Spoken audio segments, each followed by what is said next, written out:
And we have collected the stories of Hospice of Marion County to have the grand finale of our 35th anniversary celebration, which we started back in March. But of course, it really started 35 years ago. Mary Ellen Poe briefly wanted to say hello and welcome. Thank you so much, Mary Ellen Poe, our CEO.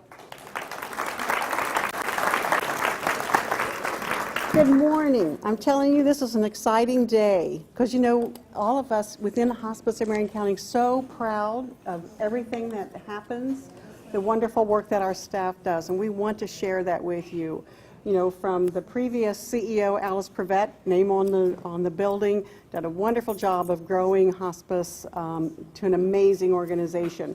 I knew her, I knew the work that she did, and when I came in, you know, my goal was just to make sure that that good work continued. So thank you so much for being here. Thank you. Mary Ellen Poe. The very first physician to make a referral to Hospice of Marion County, Dr. John Sharp, will you please stand up? He is still making referrals today. He is saving his stories for a book. We tried to pry them out of him, but he is saving them all. So thank you so much, Dr. Sharp. As I talked with Dr. Elliott, Dr. Perez, and Dr. Lasada, they all said John Sharp has to be here. So thank you so much for coming this morning. Of course, the first thing I'll do is bring up Dr. David Elliott, who is still making referrals to Hospice of Marion County, and give him a big round of applause, Dr. David Elliott.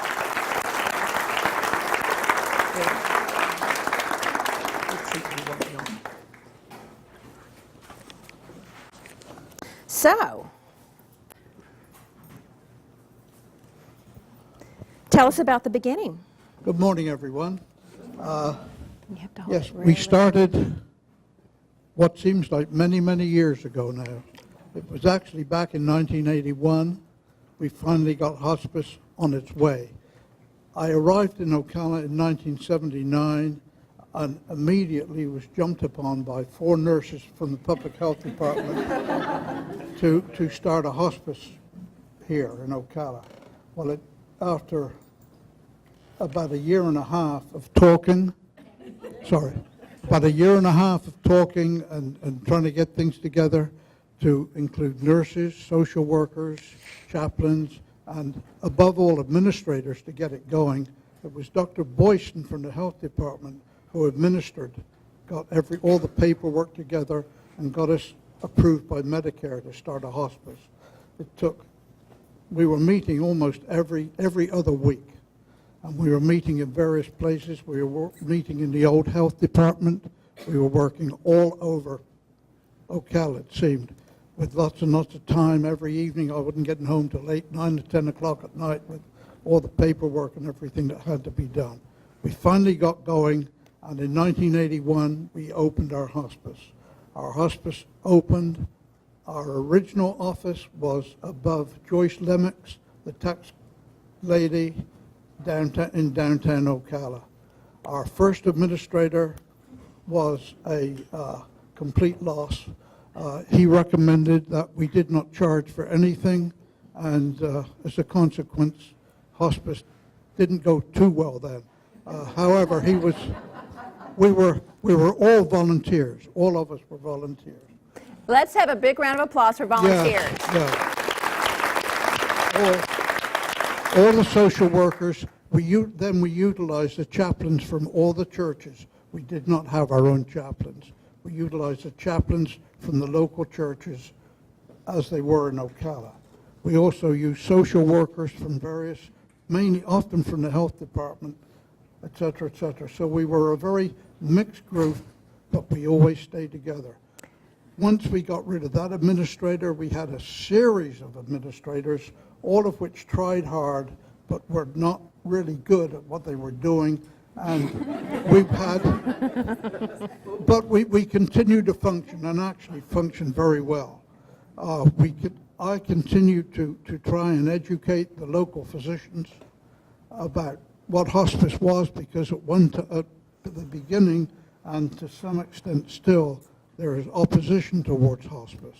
So And you had some training in England. Yeah, well, this is before I before I came to Ocala, when I was at Duke doing my internship and residency, they sent me back to England. I was born and raised in England, but I'm American medically educated.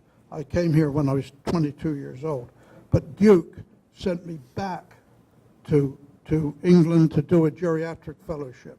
And I spent some of my time with Dame Cicely Saunders, who is the founder of the new hospice movement. So I was very much inspired by her. At this time, it may be appropriate to tell you something. The British medical system is run by males, and ladies in the system in Britain are very few and far between. Well, they were then. Dame Cicely Saunders gave a talk about hospice and how she cared for patients in front of a big community of male surgeons. At the end, they stood up and applauded her, and it was then that the hospice movement in England really started to get going. From there, it took off over here, and I was lucky enough to spend a month with her. A wonderful lady. She was not only a physician, she was a nurse and a social worker, certified in all of them, and very informed for hospice care. So I was very idealistic towards hospitalism, towards the hospice when I first came here. I still am. We need to have all of us together, nurses, doctors, social workers, chaplains, CNAs, all of us, volunteers, all of us together, communicating to provide care for a patient at the end of their lives when they need us more than any other time. That is so beautiful. And you just, yeah, round of applause. Warren Thompson is one of our chaplains, and just as you talked about all of us working together, he has a story. Come on up, Warren. Come on, Warren. I'm going to let you share the mic with him. Warren needs no microphone, but he can share about this interdisciplined approach. You'll keep hearing the word IDT, interdisciplined team meeting. Warren? It had to be probably 18 to 20 years ago. I was a younger chaplain on the East team, and my nurses and doctors were still teaching me hospice care. I got a call from one of my nurses, Shirley Blinn, who was my mentor out in the National Forest. It was a Friday afternoon. It's always on a Friday. She would stop underneath the well-known Eureka Bridge to do her notes, but whatever. She called me on a Friday afternoon and said that one of our patients is beginning to push his family away. I'd met Chuck. He was a former construction worker, had laid a lot of the pipeline when Miami was going. He had been admitted to hospice care with a brain tumor, and he lived out in Orange Springs. I'd met him before. He was very much at peace with his family and his faith, but for some reason he was pushing his family away that day. And when I went out to talk to Chuck, what he really wanted was not some grand reconciliation with God. He wanted to be reconciled to his son. He and his first wife had a boy. They had broken up. They had agreed that she would raise the young man. Now this young man is 30 years old, and they had tried in their own way to find his son, but could not. At that time, you might remember, I had a great volunteer that was former law enforcement, and it was just about the time that Google came out. So John Calamanca and Google helped to find this son. He was out in Galveston, Texas. I was able to call and just simply say, "Do you know where your father is?" And he said, "Yes, he's somewhere in Florida." I said, "He is, and he's on hospice care, and he's dying, and he wants you to know that he's okay and wants to know that you're okay." That's all I had to say. The son picked up the phone. He called his dad. The patient found out that he had 2 grandsons that he didn't know he had. He communicated by phone several times that weekend, and by Sunday afternoon he looked up at his wife and said, "Wasn't it great that I found my boy?" And he died peacefully. And I was able to tell that story out in his garden when I did the memorial service that following weekend. And that's just one story. I have more, but I'm not allowed to tell all of them. But He's also writing a book. but it really was a team effort. I just happened to be at the right place at the right time, but there was a nurse involved, the wife was involved, the patient was involved, the volunteer was involved, and it was a team effort, and that's what hospice is. Thank you, Warren. I think that just underscores that you can't practice good medicine unless the patient is content, and in hospice, that's what we do. It's the chaplains, the social workers, the doctors, and the nurses, all together to provide that end-of-life care that is so important for the patient. And you keep that. And Right. you said Faye McKenzie, who works with Paula Hill Goats at our Monarch Center at Sylvia's house, she's been here from the very beginning as well. Yes. Yeah, we appreciate all of you very, very much. And Dr. Elliott has mentioned the nurses. Of course, a lot of our staff is here, a lot of volunteers are here, but everyone, finance, transitions, we all work together. But it always comes back to the clinical teams just because they're the ones that are touching our families. And all of us support each other. But Kim McDonald is here, is from one of our nurses. If you'll come up, and you've worked with nurses from the very beginning. Kim works at Legacy. She is one of the managers there with Beverly McLeod. And she started, well, I'm going to let her tell you, but her whole career has had a hospice focus. And how does a young woman know what she wants to do from the very beginning? Well, I started much sooner. In 1999, my mom was diagnosed with renal failure. So we brought hospice in. And I can remember the first CNA. I was doing home health care, and the first CNA I saw was Bobby Coleman. I still remember her name because I remember the compassion she had and the care she brought to my mom and the comfort to my family. And something inside said, one day you're going to work for hospice. I was doing private home care at that time, and in 2007 I decided to apply for hospice as a CNA. I got on, and I remember meeting Kathy, and so everybody was so warm and welcoming. I thought, what a great organization. So I started at Legacy House. That was my house. In 2009, I was going to school to be an LPN, and I cried in Kathy's office the day they told me that I had got my degree as an LPN, that I would have to leave for a year to get experience.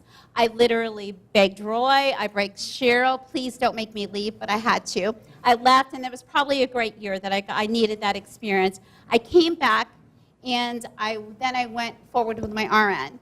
Again, I had to leave for a year, and then I called Kathy and said, okay, my year is up, I'm ready to come back. She goes, Kim, I think you have to have it. And I'm like, oh no, you need to recheck my dates. I'm ready.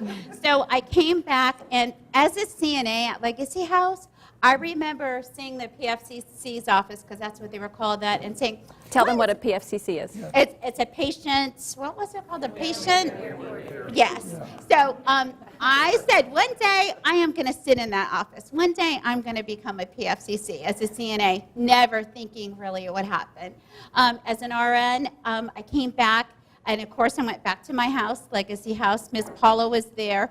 I got to speak to her and tell her my dreams and my vision of what I want to do in leadership. And she took me up on it. And I started as a support nurse. I went as an assistant clinical coordinator, and then they offered me the position as clinical manager at Brandley House. So I'm never leaving. So yeah, I told them, now that I'm here, there's no reason that I have to ever leave again. But you have just a couple of stories of some of your interaction with our clients. Gosh, I could tell you so many. But that's for the book.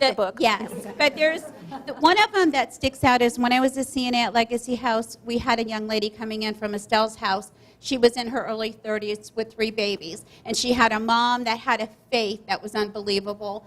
She came in, she was modeling, her fingernails were blue. We knew that she wouldn't be with us long, but her mom believed that she was going to get her healing. After 3 weeks, and she's still alive, and we're wheeling her around, and she's, good morning, Bonita, and as happy as could be. And I thought, wow, maybe she did. Mom stayed beside her, gave her spinach and cucumber, all the shakes that you think she could make that would help her. She read the Bible to her and laid in bed with her every evening. And the one night, I knew that her respirations had been changing and that she wouldn't be with us long. And I talked to her brother and said, if there's anybody who needs to come in, I can't share this with your mom, because her faith wasn't going to allow her to believe that. And so he brought his sister and he brought his girlfriend in.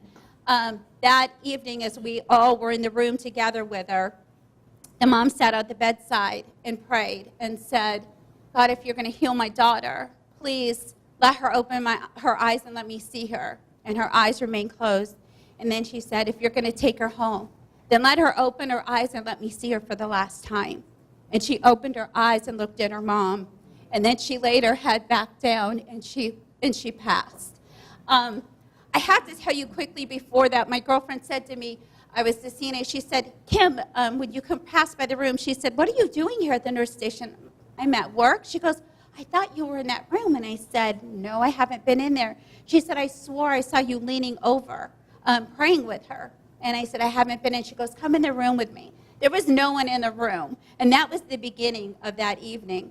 So we decided, we were so close with the family, that we would go to her funeral. And when we got there, I have to giggle now because Mom was there and she was yelling at all the funeral attendants, my daughter never wore fingernail polish. You get that pink fingernail polish off of her. She wore clear nails. And I said to Amanda, look, even in death, she is taking care of her daughter. And then when she saw us, she just fell to the floor and just collapsed. And we just all cried together. But that's the kind of bonds and those memories that help you do what you do every day, because it's those kind of experiences and that compassion that our mission, that's what our mission is, to be compassionate, that compassionate care. And that's what we need to show every day to our families.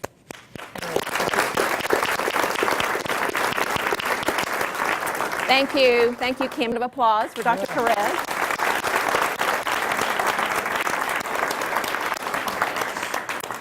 He was our medical director and really was able to create a product that didn't exist in Marion County and introduce it to the medical society here. So can you tell us how you did that? Yes. But before, I need to say something about John Sharp. Can y'all hear me? Yes. John Sharp David was the first volunteer medical director. John was actually the first paid medical director, which was huge in the hospice concept because medical directors, doctors with hospice, they followed the 3 S's. Sit down, shut up, and sign. And Dr. Sharp actually became full-time making house calls, which wasn't something that had been done consistently. He also did the houses and the teams. His first hire, he overlooked his third hire, but his first hire was Dr. Elliott. And then his second hire, who he kept telling this man, who was brilliant, that he was too young, was me. But the 3 of us, we divided up the county. I had the west side, David had the east side, John had the south side. Palliative care is a service that's part of hospice, or hospice is part of palliative care. Palliative care is the umbrella for keeping people comfortable, no matter where they are in an illness. So I'm an asthmatic. 3rd grade, I had to go see the doctor. I was having attacks. I was a catcher. And the doctor goes, do you know how to use your inhaler? Yes, sir. Well, use it before you play, when you play, go play. That's palliative care. He gave me an idea of how I could continue to do something. Palliative care, when I turned 40, was the Weather Channel. Because if the wind comes from the southwest, my asthma is worse, so I have to take more medicine. So that's sort of it. Palliative care will be when I'm 70 and I'm wearing oxygen and I'm doing these talks, but I'm going to be able to do what I need to do. Now, hospice will be, and I'm not going to project an age, when I can't leave the house, can't leave my room, and I'm looking at end of life. So that's what palliative care is. And palliative care basically was me for the first year and a half. Lynn Bonner was our secretary, receptionist, managers, brains, mastermind, who kept me organized. And then quarter of the way through the second year, I'm at a dinner function at CF, and some guy comes up to me and goes, "Hey, have you met this lady who's a nurse? She started 2 palliative care programs in San Diego and in North Carolina." "Really? Where is she?" "Well, I told her to come find you." And I said, "Well, make sure she does." Well, this lady pops up out of the blue 15 minutes later and goes, "Hey, I'm Bonnie Parsons. I started 2 programs." I said, "Are you interested in work?" She goes, "Yeah." And so Bonnie came to be. Bonnie. Bonnie. Go on the other side of Perez. I think she told me I'm fibbing, but it's dementia.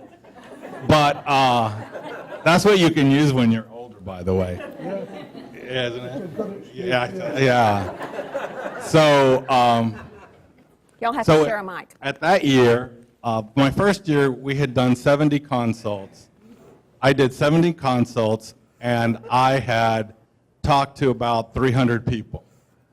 Well, my second year, halfway through the quarter, I was like at 150 consults.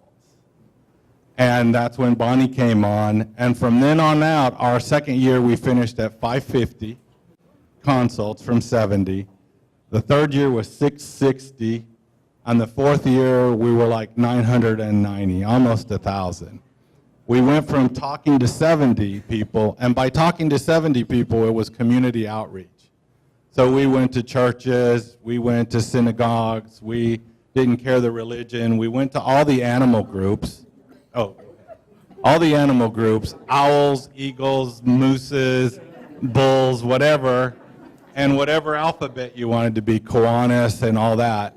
So we actually got up there to about 900, the health department we did.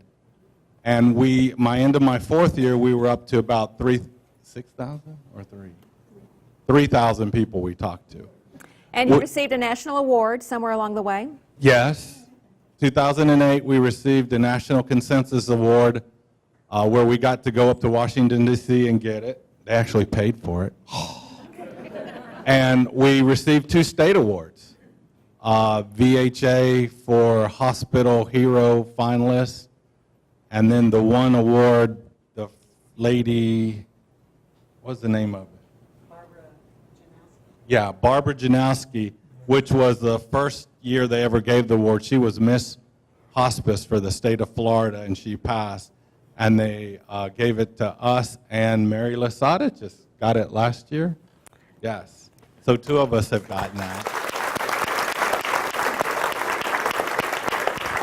And so here's Bonnie. What he said. When I did meet Picky, as he said, it was at a CF function, and I didn't. Hold it close. Okay. Close. I had started a palliative care service in not San Diego, in Santa Barbara, and in Wilmington, North Carolina, and both of the programs did very well, and I loved what I did. Still love what I did. I retired 2 years ago, but I'm still very involved.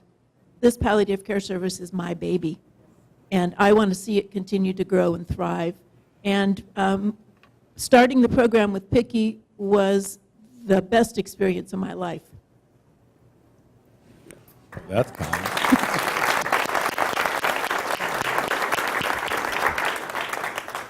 I feel very humbled having started all this, but these are the people that are produce the innovative, ongoing, productive systems for our hospice. Thank you both very much, both of you. You've done an awful lot for all of us. Dr. Perez mentioned that Dr. Mary Lasada was the recipient of the Florida Hospital Award last year. Let's bring Dr. Lasada up. Yeah. Dr. Sharp and Dr. Elliott are my first layer of mentorship. When Dr. Peaky tricked me to come over, he can just come over here part-time, it's going to be easy. I was 5 months pregnant, probably. Yes, I was very pregnant when I came to my interview. He told me, it's going to be easy, easy going, people come here to retire.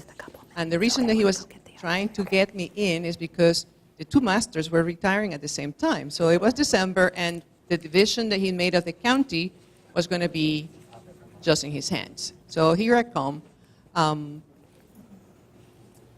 The reason that I started doing this, and when I sit down now and when I get time to sit and think about the past, I probably was doing this since I was 5 years old, doing bereavement, when my mother and my grandfather will take me to the funeral homes in town. I run into Dr. Sharp in that physician meeting in Ocala Regional. I have no idea what is hospice. I was a trained psychiatrist, neurologist, and I had been, by then I had been in the U.S. probably for 15 years. So I tell Dr. Sharp, I saw that you had the hospice badge. How is that you deal with people dying in and dying out all day long, and that's all you do? He said, well, I trust my fate, he said to me. And if you have never dealt with Dr. Sharp, he's very sharp. And he said that and walked away from me. I didn't get the chance to tell him, I'm thinking of getting in there. I don't know if I'm good on this. So he just grabbed his stuff and left me. So I said, gee, that means that I had to go to church now. Then I met Dr. Elliott at some point, and the reason I asked Dr. Elliott, how did you end up in this? And say, well, I was too solitary in my office. These patients will come to my office and will have all these kind of problems, but it was just me against all their problems. And I needed a team. So I have found a team, and I just gave up my office, and now I'll have a team that does what I say. And that goes real well. You like that. So Dr. Elliott took me over under his wing, and 5 months became 6 months, 7 months, so I deliver baby here, pretty much. He will not let me drive. When you talk about the east part of the county, at that moment we were dividing the east in 441. Depending how busy we are, we sometimes do 441, 75. But that means from here, 441, east almost to Daytona, Ormond Beach. And that doesn't look like here. You lose the cell phone connection. I convinced my husband to come from San Agustin, cutting through the forest one night on Saturday, and he told me, are you really driving this way when you're by yourself? Like, That's what we do. So Dr. Elliott didn't feel comfortable about letting me do that with 5 month pregnancy and no cell phone connection out there in the forest. So he drove me around. So I thought I was in heaven. I got here, I have a chauffeur, I had a confidant, a mentor, I had it all. With the pets, for y'all that don't know, hospice is pet friendly. So if a person has pets that they want to bring to their room, and even sometimes overnight if they don't bark or meow, they can bring them in. And so at Legacy House, the smallest dog that I remember was a little teacup, whatever, Chihuahua. I mean, really, why? And then the biggest one was a combination of a Great Dane and Lab. And that baby was like 120, and we did have a 180 Rottweiler there. So, but again, it was pet friendly and everything like that. The comment that the chef made about Legacy and doing food, when Legacy first opened, we didn't have all the supplies that we would need. So luckily Walmart was open down the street, and we would get waffle makers, smoothie makers, whatever a person needed that we didn't have, they would just run down there and get it. And then somebody said about... Faye McKenzie, social workers. Yeah. We actually did 2 weddings that while I was at Legacy House, where the patient and the spouse had been together for a long time. they had so many days left to live and they wanted to get married. The problem with that, if you want to make it legal, is there's a 3-day cooling off period. You know, when you apply, you have to wait 3 days, and we didn't have 3 days. Lucky for us, we knew a judge. Jessica's husband is Judge McCune. And so I would call Jim, and he would give me this lecture, and then he would agree, and then we were able to get married. So we had 3 of those there. And we've got time for some closing comments. We're still going to give away raffle prizes and still more. And I have several stories to tell, but you're going to have to corral me later because I want to respect everyone's time. But Really more quick, remarks. the social workers. Last story was we had a mom who was in hospice whose son was in his second DUI. And she only had 2 weeks, and he was in for 6 months. So the social worker, I asked, well, can we get him out of jail? He goes, well, I don't know. We've never done that before. And this goes to the comment somebody said about we're always saying yes. So we just said yes, we would do it, not really having an idea how we would do it. But we did call the sheriff. He told us how to do it. We had to call our judge. And he helped us with that, and we got 2 furloughs. So he was able to see his mom before she passed. The other thing is palliative care. I talked to you guys about certificate of need, somebody coming into the state, into the county, that's how we got our second hospice. But these certificate of need are county specific, period. So it's just for Marion County.